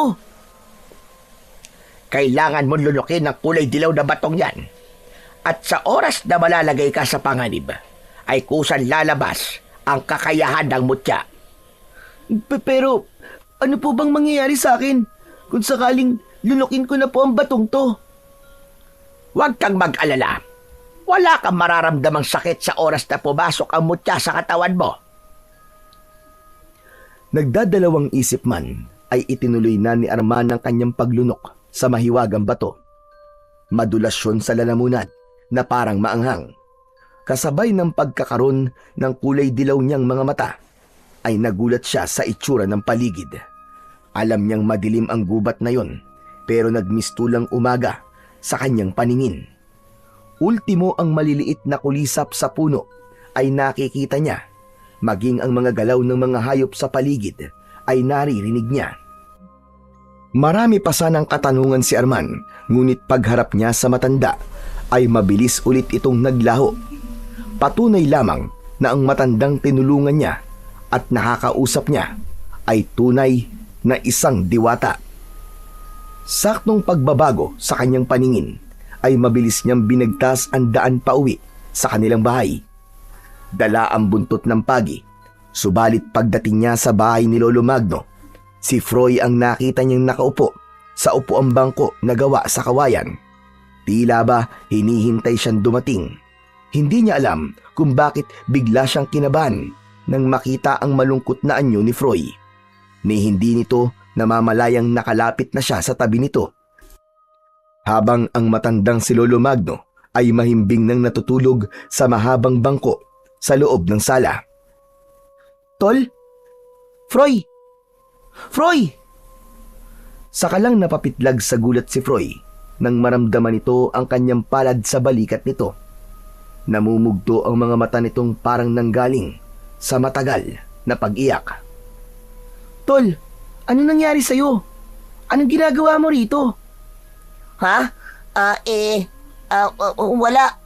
May iniisip lang ako. Sigurado ka ba, Tol? Kanina pa kasi ako nandito sa tabi mo eh.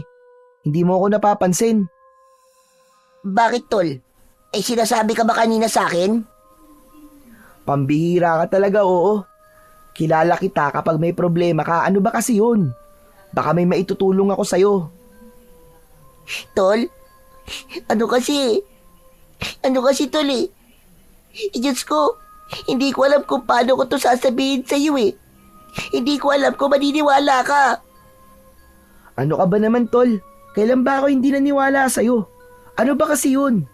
Nag-aalala na ako sa'yo ah. Parang may malaki kang problema na hindi mo masabi-sabi sa akin eh. Kasi Tol, ano eh? Hindi na nga nasabi ni Froy ang mga sasabihin nito kay Arman nang makita nila ang maraming nilalang sa harap ng bakuran ng bahay ni Lolo Magno. Sa unahan ng mga ito ay ang aswang na una nang umatake sa kanya. Napasiksik sa likod niya si Froy habang nanginginig ang kamay na nakahawak sa braso niya. Pinalibutan sila ng mga kalaban habang ang pinuno ng mga aswang ay taas-baba ang balikat na nakatayo lang sa labas ng bakuran. Naku po, Diyos ko! Nandiyan na sila, Arman! Anong klaseng nilalang pa sila? Bilisan mo, Froy! Pumasok ka sa loob! Mga aswang sila! Balak nilang kunin ang mutya sa akin! Anong mutya, Tol? Diyos ko, halika na, pumasok na tayo sa loob. Nakikiusap ako. Kung talagang aswang ang mga nilalang na yan, kailangan na nating magtago. Dahil papatayin nila tayo. Halika na! Teka, Tol! Bitiwan mo ang kamay ko! Dahil may misyon akong dapat atuparin. Kaya ikaw na lang ang pumasok sa loob. Bantayan mo si Lolo Magno at si... Tila may humarang sa kanyang lalamunan nang babanggitin na niya ang ama ng kanyang kaibigan. Kakaiba ang takot na nakikita ni Arman sa mukha ng kaibigan. Tila ba kakaiba rin ang nararamdaman niyang bigat sa kilos at panginginig ng katawan nito habang titig na titig sa nilalang na umatake sa kanya kanina. Bumundol ang kaba sa kanyang dibdib at binalot ang kanyang puso ng labis na pag-aalala. Hindi siya maaaring magkamali. Alam niyang hindi papayagan ni Mang Larding na gumala pa ang anak nito sa ganung oras ng gabi. Kaya't naluluwa siyang nagtanong sa kaibigan. Froy! Tol! Ano ba? Magsabi ka nga sa akin ng totoo.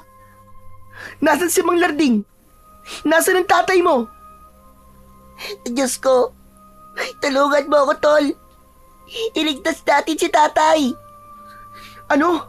Nasa panganib ba si Mang Larding? Hindi makatingin si Froy sa kanya, habang si Lolo Magno naman ay bumangon na sa bangko.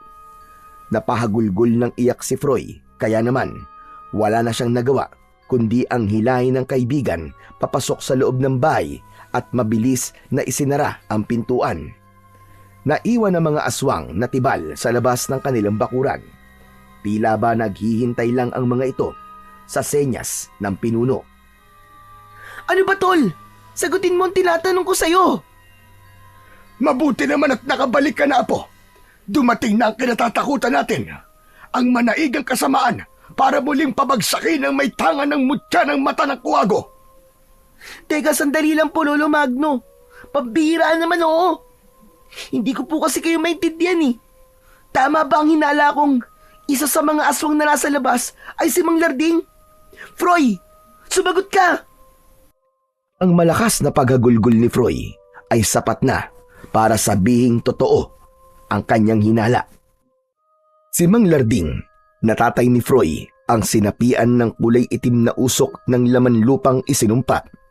At ito rin ang ginawang pinuno ng aswang na tibal. Nangihinang napaupo sa upuan si Arman at naluluwang napatingin sa takot na kaibigan. Tol, iligtas mo ang tatay ko. Natatakot ako. Baka mawala rin siyang kagaya ni nanay. Alam ko na kung bakit nawala at kung saan ka nagpunta. Dahil sinundan ko si tatay. At nakita ko kayo. Nakita ng dalawa kong mga mata kung paano siya nagpalit ng anyo. Hindi niya ako nakilala. Diyos ko po. Bakit nagkaganon si tatay? Tulungan niyo ako. Iligtas mo, Arman, si tatay. Iligtas mo siya. Huminaon ka lang muna, Froy. Sa ngayon, ay hindi pa natin alam kung paano natin maililigtas si Larding. Nag-aalala kong baka ito ulit ang maging dahilan kung bakit nabigo ang batang unang nagbantay sa mutya. Tol, tulungan mo akong iligtas natin si tatay. Kaya pala may mga gabi siyang nawawala sa higaan. At kinabukasan, nakikita ko siyang palaging natutulog sa labas ng balkonahe namin. Yung pala, nagiging aswang siya sa gabi at nawawala siya sa kanyang sarili. Pero tol, may mga ganito ka na pa na napapansin kay Mang Larding, pero bakit ngayon mo lang to sinabi? Ramdam na ramdam ni Arman ang bigat ng pinagdadaanan ng kanyang kaibigang si Froy. Hanggang sa narinig nila ang pagbalandra ng pinto sa may kusina, maging ang pagkabutas ng kanilang bubong. Nagpupumilit pumasok ang mga aswang tibal sa loob ng bahay nila. Mabilis na tumayo si Arman at sinugod ang aswang sa kusina. Saka lang niya napansin na unti-unting humahaba ang kanyang kuko sa daliri, habang nababalutan yun ng malakas na liwanag. Magkakasunod na pagsaksak sa katawan nito ang ginawa niya gamit ang kanyang matatalas na kuko na parang sa kuko ng kuwago. Bumagsak ito sa sahig habang umaangil dahil sa sakit. Nasunog ang katawan ng nilalang hanggang sa tuluyan itong naglaho. Ang isa pang aswang na nasa bubong ay mabilis niyang nilukso na parabang kasinggaan lang siya ng papel. Gamit ang kanyang kuko ay nagawa niyang dukutin ang mga mata nito. Kaya mula sa bubong ay nahulog ito at bumagsak sa lupa. Nakita yon ng pinuno ng aswang na wala pa ring imik na nakatayo sa labas ng kanilang bakuran. Patuloy ito sa pagsenyas sa mga alagad para atakihin siya sa loob ng bahay. Kaya para hindi madamay si Lolo Magno, lumabas siya sa pintuan at hinarap ang pinuno ng mga aswang. Kaya lang, hindi pa man siya tuluyang nakakalabas, ay humaging nakagad sa mukha niya ang mahahabang kuko ng dalawang aswang na nagbabantay sa labas. Narinig pa niya ang malakas na pagsigaw ni Froy na huwag sasaktan ang ama nitong si Mang Larding. Ngunit alam niya na hanggang sa mga sandaling yun ay hindi pa niya alam ang kanyang gagawin kung paano maililigtas ang ama nito. Naiipit siya ngayon sa pagitan ng kaibigan at ng ama nitong isa ng aswang na tibal. Ako ang harapin nyo! Huwag kayo mandamay ng ibang tao! Pakawalan nyo si Mang Larding! Umalis kang halimaw ka sa katawan niya! Kasabay ng paglabas ng malakas na liwanag sa kamao ni Arman, ang muling paghaba ng kanyang mga kuko sa daliri. Malatalim ng kutsilyo ang kanyang kuko na kumikislap dahil sa liwanag. Pati na ang malahangin niyang pagsabay ng talon sa ere ay nagawa niyang pabagsakin ng mga kalaban. Lahat ng sumugod sa kanya ay napapatay ng kanyang kuko at nasusunog. Tila patalim ang kanyang kuko na kayang bumutas sa mga katawan ng aswang na tibal. Habang ang pinuno ng mga aswang ay nakatayo lamang at pinapanood kung paano siyang makipaglaban. Isang malakas na pag-atake ang ginawa ni Arman para pabagsakin ng mga aswang sa kanyang harapan. Natira ang mga nilalang sa likuran ng pinunong si Mang Larding. Hindi niya ito magawan saktan at parang unti-unti siyang kinakapos ng paghinga habang nakatitig sa anyo nito. Bigla ang pagsigaw nito ng malakas. Kitang-kita niya ang malakuryenteng liwanag na sumasama sa hangin. Papunta yon sa kanyang tenga. Nagdulot yun ng walang kapantay na kirot. Masakit na masakit sa tenga na unti-unti siyang pinapatay. Akala mo ba ay ganun lang ako kadaling matalo, ha bata? Matitikman mo ngayon ang sakit ng epekto ng kapangyarihan ko! Umalingaw-ngaw ang sigaw ni Arman dahil sa labis na sakit ng kanyang tenga. Bawat salita ni Mang Larding ay parang may naghuhukay na insekto sa loob ng tenga. Kaya naman, napilitang lumabas sina Lolo Magno at Froy. Bakas sa mukha ng mga ito ang pag-aalala nang makitang nakalugmok sa lupa si Arman, habang tinatakluban ng dalawa niyang palad ang kanyang dalawang tenga. Bumilis ang tibok ng kanyang puso at bumagal ang kanyang paghinga. Diyos ko! Ang apo ko! Tumayo ka, apo! Lumaban ka! Hindi ba't nangako kang hindi na mauulit ang pagkabigo ng batang unang may tanga ng mutya? Apo ko! Ako ang batang yon! Kaya't lumaban ka! Huwag mo kong gayaing sinukuan ng masakit na epekto ng kapangyarihan niya sa tenga ko! Huwag kang sumuko, apo! Kaya mo yan! Labanan mo! Pero Lolo Magno, tatay ko po ang pinuno ng aswang na tibal. Nakikiusap po ako. Huwag niyo po itong gawin sa tatay ko. Hindi na siya ang tatay mo, Froy. Tuluyan na siyang nabiyag ng mga aswang na tibal. Hindi ka na niya nakikilala, maging kami. Ang balak niya ay ubusin ang tuluyan ng mga tao rito. Hindi po. Alam kong makikilala pa po ako ng tatay ko. Makikilala pa po niya ako. Mabilis na tumakbo si Froy papalapit sa pinuno ng aswang na tibal. Kaya wala nang nagawa si Arman kundi ang panoorin kung paanong lumapit ang kaibigan si Froy kay Mang Larding. Froy! Lumayo ka sa kanila! Hindi na siya tatay mo! Froy! Halos manlaki ang mga mata ni Arman nang biglang sinakal ni Mang Larding ang leeg ng anak nito. Kitang-kita niyang umangat ang paa ng kaibigan sa lupa habang walang tigil ito sa pagpupumiglas ng katawan. Larding! Huwag mong saktan ang anak mo! Ngunit mas lumakas ang pagtawa nito habang sakal pa rin si Froy. Malakas nitong inihagis ang walang malay na si Froy, kasabay ng pag-utos ng pinuno ng mga aswang sa mga alagad nito para sugurin si Arman. Kahit masakit pa rin ang tenga ni Arman, ay pinilit niyang tumayo para lumaban, habang si Lolo Magno naman ay mabilis na nilapitan ang walang malay na si Froy. Nakahiga ito sa lupa at mabilis na binuhat ng matanda. Apo! Mag-iingat ka! Alam kong hindi mo bibiguin ang ermitanyong nagbigay sa'yo ng pagkakataon para wakasan ang kasamaan ng mga aswang na tibal. Mapapatay mo siya kapag napatay mo rin si Larding! Ano? Hindi ko po yun magagawa, Lolo Magno. Hindi ko po isasakripisyo ang buhay ni Mang Larding dahil para ko na rin po siyang ama. Mas pipiliin ko pong mamatay na lang ako. Maligtas lamang po si Mang Larding! Hindi na hinintay ni Arman na marinig pa ang sasabihin ni Lolo Magno.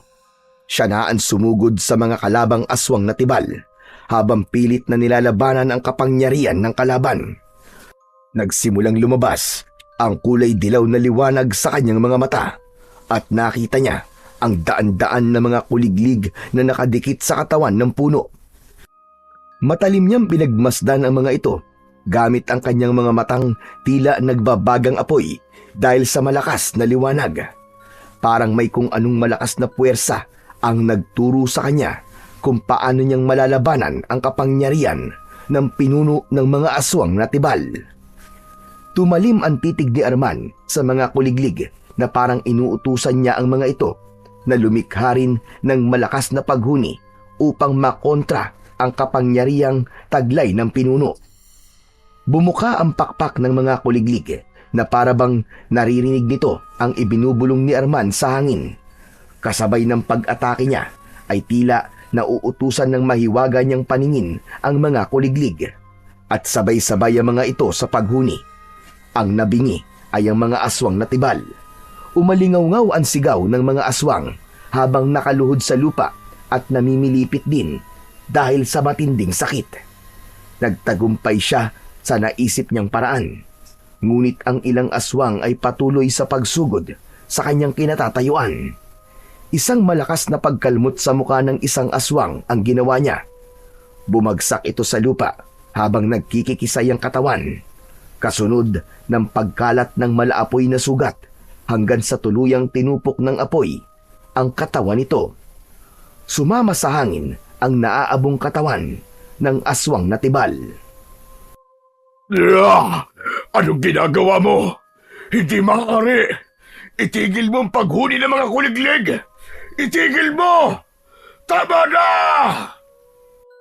Mas lalong umingay ang huni ng kuliglig, kaya naman napaluhod sa lupa ang pinuno ng mga aswang, habang ang dalawa pa nitong natitirang mga alagad ay patuloy lamang sa pag-atake sa kanya. Buong lakas niyang ibinaon ang kanyang nagliliwanag na kuko sa tiyan ng mga kalaban, at sa isang iglap ay napabagsak niya ang mga kalaban sa lupa. Umaangil ang mga ito na unti-unting nilalamon ng apoy ang katawan, hanggang sa matira na lamang ay ang namimilipit sa sakit na si Mang Larding. Para bang may gustong kumawala sa loob ng katawan nito na pinipigilan ng paghuni ng mga kuliglig. Nilapitan ni Arman ang pinuno ng aswang. Saktong paglapit niya rito para sana umatake ay bigla itong tumayo. Isang malakas na suntok ang naramdaman niyang tumama sa kanyang dibdib.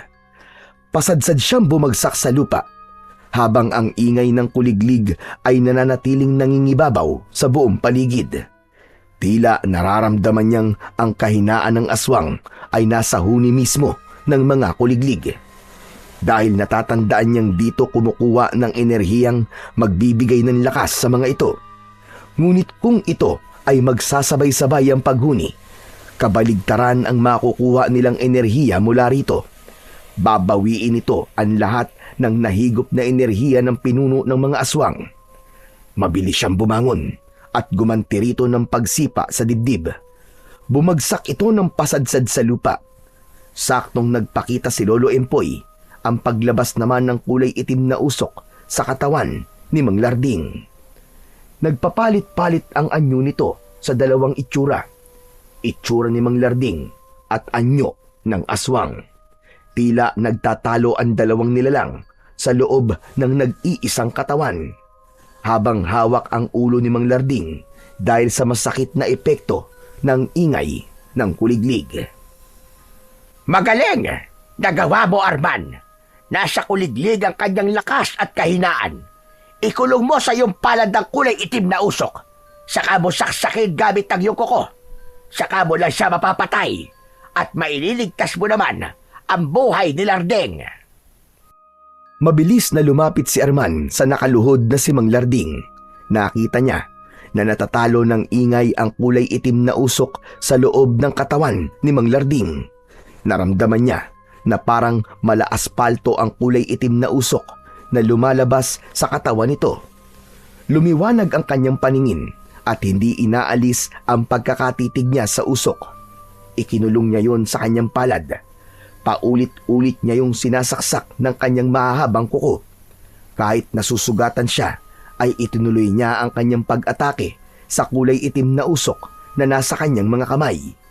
Habang si Mang Larding naman ay bumagsak na sa lupa at nawalan na ng malay. Kusang naglaho ang kulay itim na usok sa kanyang palad. Indikasyong natalo niya ang aswang na tibal. Ganun din ang isinumpang laman lupa. Ang mga lamang lupa ay mga espiritu o engkanto na kadalasang hindi nakikita ng karaniwang tao. Wala rin silang iniwan sa mga mapaghiganting demonyo. Hindi nga ako nagkamali sa pagpili sa iyo, Arman. Ikaw lang pala ang makakapatay sa pinuno ng mga aswang na tibal. Nagawa mo ring matunaw ang lamang lupa na kumokontrol sa isip at katawan ni Larding. Nalaman ni Arman na ang kulungang tinutukoy pala ni Lolo Empoy ay ang mismong pinuntahan nilang sementeryo. Kaya pala sumama ang pakiramdam ni Mang Larding nang ito ay umuwi nang sila ay nanggaling doon. Kaya ang hangin ng mga oras na yon ay kakaiba. Isa raw yung palatandaan na ang katawan ni Mang Larding ay sakto sa katawan ng nais saniban ng mapanakit na nilalang. Ano po ang mangyayari kay Mang Larding, Lolo Empoy? Ligtas na siya at wala na siyang maaalala sa mga nangyari. Hindi niyo po sinabi sa akin na si Lolo Magno po pala ang batang unang naging tagapangalaga ng mutya. Sa una pa lang po, ay kilala niyo na po pala siya.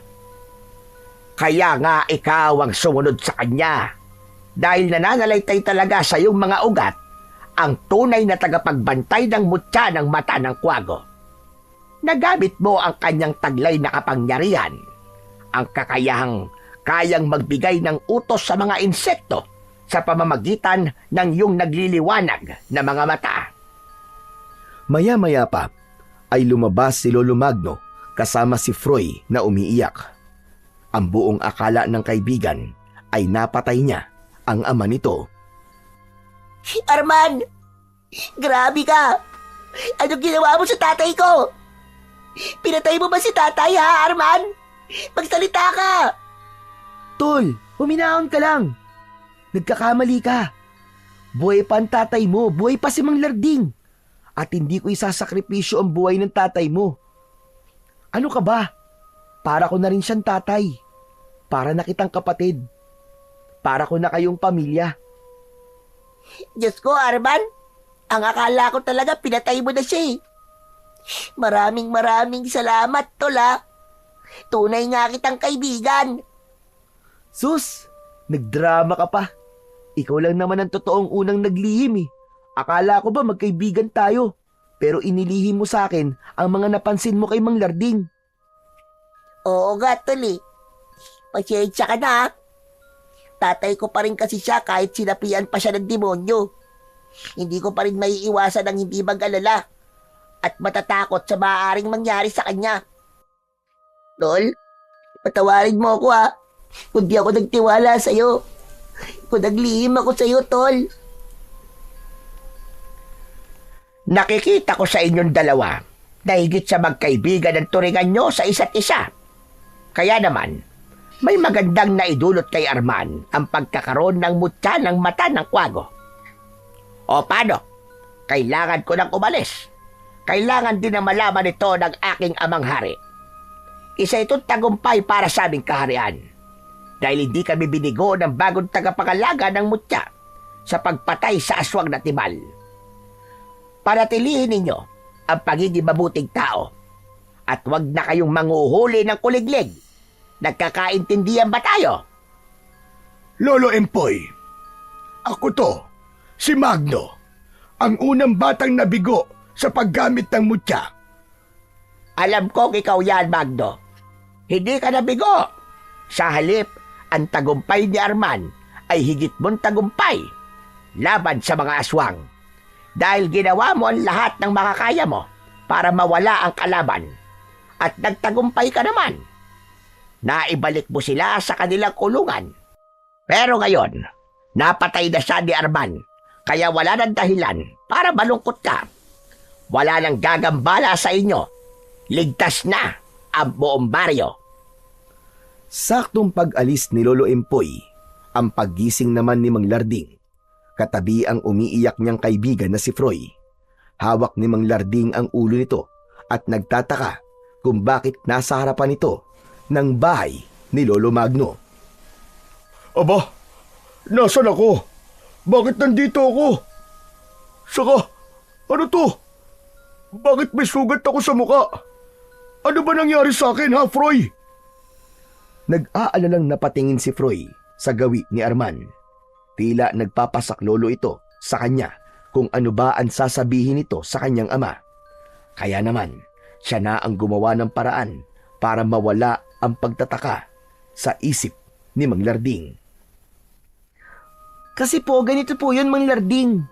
Natakot po si Froy nang bigla po kayo nawalan ng malay. Nahulog po kayo sa hagdan nyo at napatama po ang inyong ulo sa baitang ng hagdan. Kaya naman po tong si Froy ay nataranta. Ayun po. At kanina pa pong umiiyak dahil po sa pag-aalala sa inyo. Ay, Diyos ko. Kaya pala nahilo ko kanina.